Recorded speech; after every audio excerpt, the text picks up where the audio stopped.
Carolyn?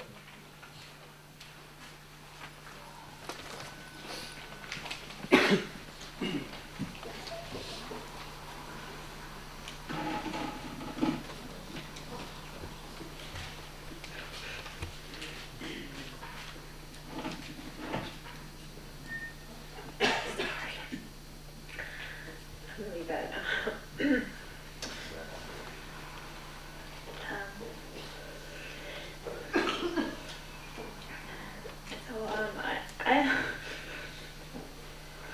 sorry. I have had the privilege of being mentored and co-teaching with Martin since the beginning of last year, as I was hired as a teacher assistant for the job search class. It's a great privilege. I always thought that I was very lucky, but now as I hear more and more about Martin's legacy and what kind of a teacher he was, I feel very, very privileged to have known him and have learned from him during this time. Martin taught me pretty much everything I know about job search and I will probably know about job search for the rest of my life. He taught me what it means to be a good teacher. He taught me how to make lessons, how to talk to students, how to make presentations, all these things about teaching. And while he was healthy and living, I really felt that I was benefiting from his wisdom and knowledge. But as I think about his death, I also realized that I learned a lot of lessons from him during his last few months as he was going through illness and after his death. I learned, first of all, from him what it means to dignify and empower others. I realized that he was a person who really wanted to dignify people, whether they thought that they were worthy or not.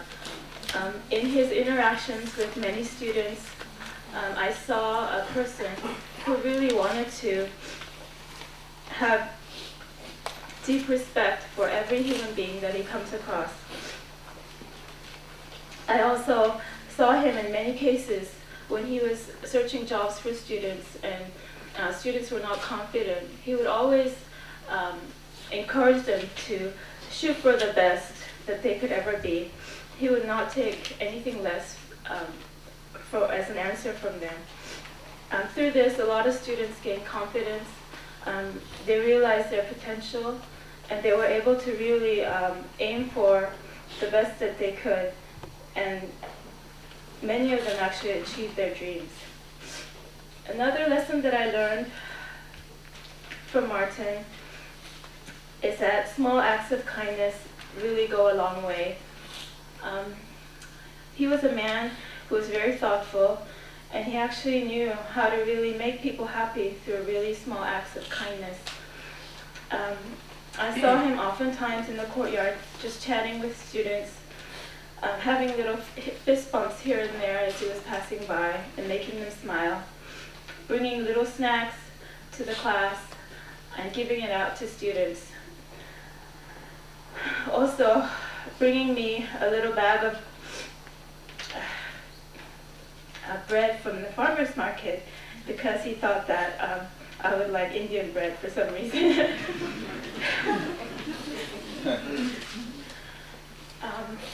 And I think these are the things that I think of, I have been thinking of these past few days as I find myself just being reminded of Martin. And I'm pretty sure that these little acts of kindness are really deeply embedded in each and every one of our hearts. Also, lastly, one thing that I really want to take away from Martin is a life lesson that life lived for others is a life lived well. And through Martin, I really realized how sacrifice and other-centeredness really leaves a legacy and something that people can benefit from. As you all know, the job search class was his brainchild. Every lesson, every activity that each student goes through was a product of his hard work and his sacrifice. It was hours and hours of curriculum planning, talking to students, just going over their resumes and cover letters. These hours that Martin put in that actually yielded this kind of wonderful material that we are using. And just even outside of the job search class, I could see that Martin was a person who really gave himself all to everybody around him. As a person who actually worked under him and later on worked alongside him, I really benefited from all of the things that Martin did or ever encouraged me with. I once thought that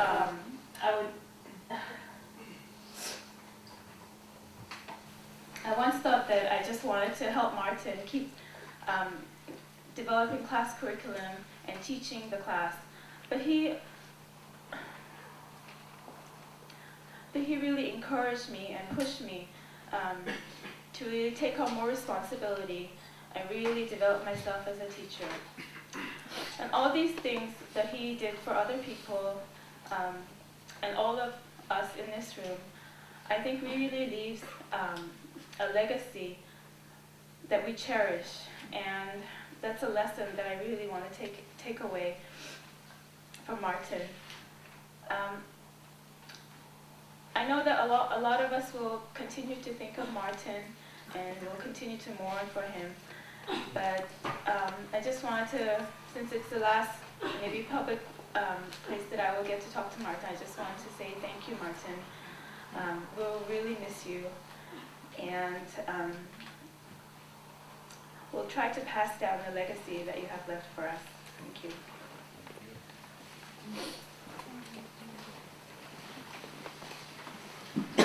Teacher Alicia.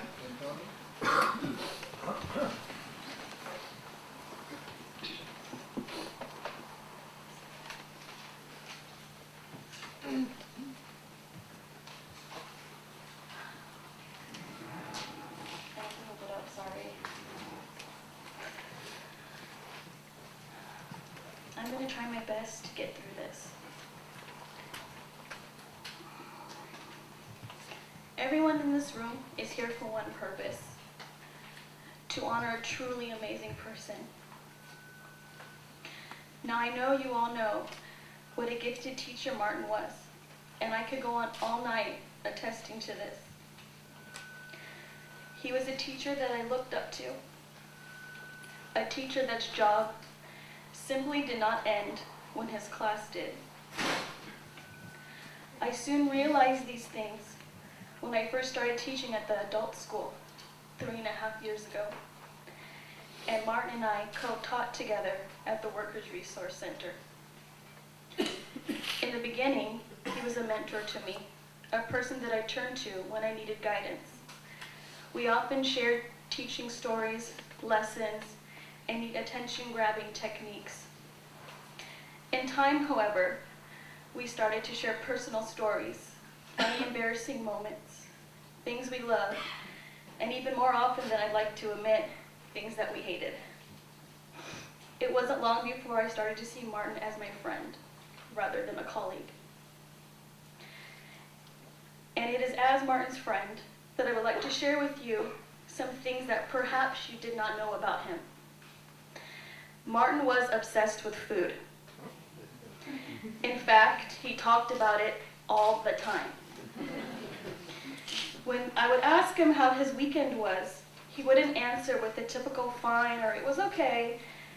Instead, he would list for me all the food he ate. And he usually provided for me a takeout menu from the restaurants he visited, with the recommended dishes highlighted. After Martin got sick, his diet was heavily restricted, and he could not enjoy all his favorite foods. Many times he would come to work and ask me what I ate. I often felt he was living vicariously through my dinner. When Martin wasn't talking about food, he was giving gifts. I literally received a gift from Martin for all holidays, and I mean all holidays, including Thanksgiving, Cesar Chavez Day, and Mother's Day. Now, for those of you who don't know me, I'm not a mother. So when I would ask him, hey Martin, what's up with the Mother's Day present? He said, well, Alicia, you're a mother to the students at the Worker Center. That was just Martin. Nothing brought him greater joy than to give a gift. I'm not sure if people realize the thought he put into his gifts. Martin's brother Billy recently shared with me his philosophy on gift giving. Martin believed a gift isn't a gift unless there is some sacrifice. So I guess if that's the case, Martin was truly the best gift. After Martin became too sick to work, I would visit him at his home. We both knew the impending future, but we decided early on that we were not going to dwell on it during my visits.